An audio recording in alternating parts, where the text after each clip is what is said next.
O ayan guys, dahil sa dumaan na bagyo, ayan.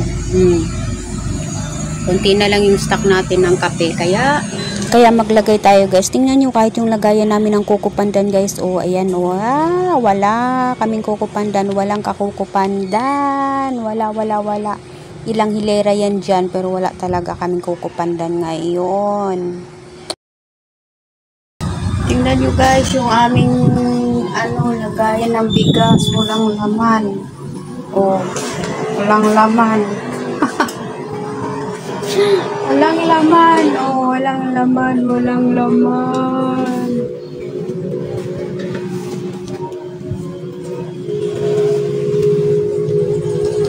Yan lang bigas namin, oh.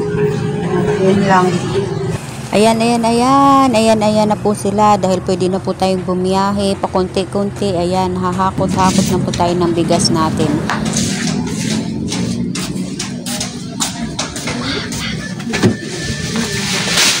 Oh, terno! Ani, terno mo yung bigas. Terno. Toink. Terno yung bigas. Tuwang-tuwa si Bungal. So ayan, unang biyahe po ng bigas natin yan mga Mars. So hindi pa po yan mapupuno, hindi pa makukumpleto yung bigas natin.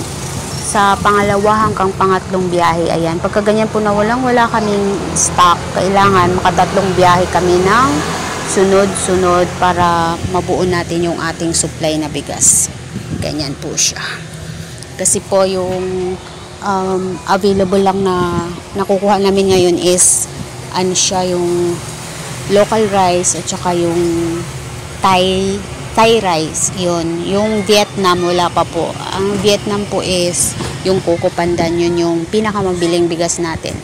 Kaya dalawa pa hanggang sa tatlong biyahe pa natin bago makumpleto yung ating bigas. At dito naman po, balik tayo dito sa atin pong mga kape. Ayan, sa ating konting groceries naman, ayan. Meron na tayong mga dumating na mga supply natin pa konti-konti. Wala pa yung iba, yung mga dilata wala pa. Pero yung mga kape, mga iba pang mga is meron na tayo. So pwede na tayo. Yan po ang mahirap sa amin pagka malakas ang ulan. Hindi kami bumibiyahe, hindi kami namimili. Ayaw ni boss. Pinagtsatsagaan ko ano yung meron. Ganyan kami. O, diba? Naiinis na yung mga suki namin kasi wala kami ng mga hinahanap nila. Bahala sila, basta yung boss ko, hindi yan mamimili. O, diba? Kami lang yung ganun. Nagagalit na yung mga customer dahil hindi kami namamaliki.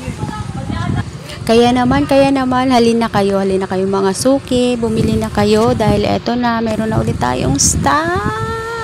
Ayan, mga kasuki, halina kayo. Mga kasuki.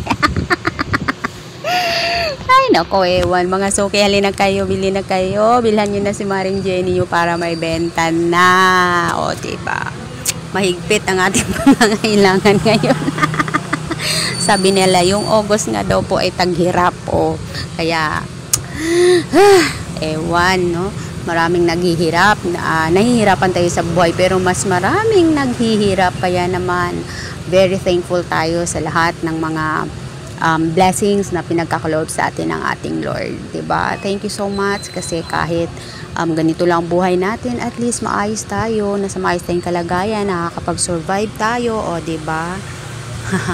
Survivor tayo. Kumbaga, para tayo dapat mga kangkong na kahit saan tayo itapon. Nabubuhay tayo, 'di ba? Dahil po 'yan sa pagpapala na ating Panginoon. Kaya survivor tayo kahit sa anumang hirap ng buhay, o 'di ba? Sanay na sanay tayo sa hirap, kaya naman carry bells lang natin 'yan. O 'di ba? O ayan. Takip-takip mo niya si Inday dahil wala yan ngipin. Kakagaling ko lang po sa dentist. Kaya ganyan. Hindi ko pa masuot yung aking ngipin dahil masakit pa. Kaya pagtyagaan nyo na yung pagmumukha ni Maring Jenny nyo, no? Walang ipin. Ang hirap. No, ayan. Ayan guys. Thank you so much sa lahat po ng walang sawa po na nagtsatsaga. Nagtsatsaga.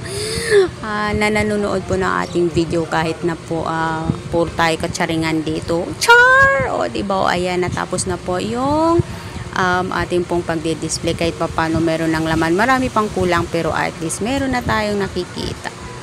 Ayan, yung bigas natin, kulang na kulang pa po yan. 2 to 3 days, makukuha na natin lahat yan. Kasi yung bawat biyahe po namin is nasa 70 lang. 70 sacks lang. So, kailangan pa ni boss bumiyahe ng